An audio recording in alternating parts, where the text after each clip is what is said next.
ladies and gentlemen, boys and girls, children of all ages. This car's I think it's an 06 Cadillac CTS. Coming to the shop here and we're throwing a code for cam crank correlation, which means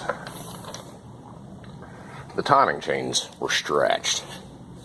Now I've already got this thing torn down, and this is a new chain on this side. It's not tensioned yet, but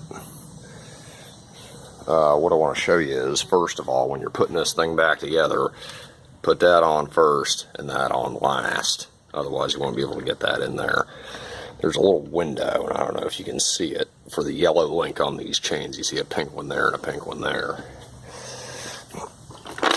Now I'm going to show you all this because I don't know if this is like urban legend stuff or what, but these are the secondary chains. This is a new one versus a used one, and as you can see, it did indeed stretch.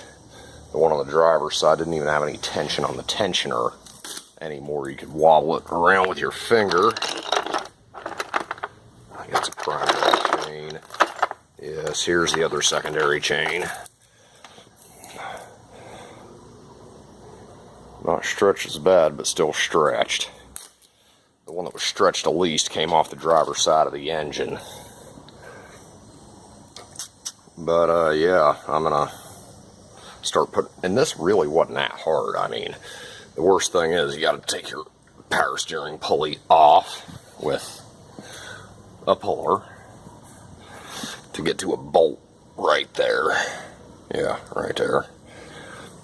And harmonic balancer pulls off. Take the intake off of it, valve covers, air box, and you're pretty much there at that point. This is actually pretty easy. I've done a hell of a lot worse, that's for sure. But part of what you're going to want to do is, when you're timing this, I don't know if you can see it or not. You see that L right there? Because these have multiple dots on them. There's the L again. That's what you line up to your two colored links. Only way to do this, all new tensioners, all new guide rails. I am reusing that one because it's not terribly worn and I didn't get one, and the people want their damn car back. Which, can't blame them.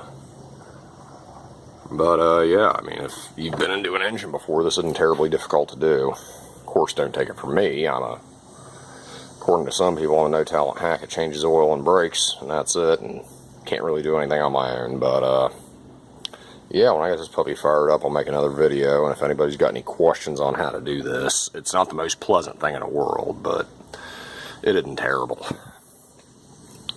Alright, well, have fun.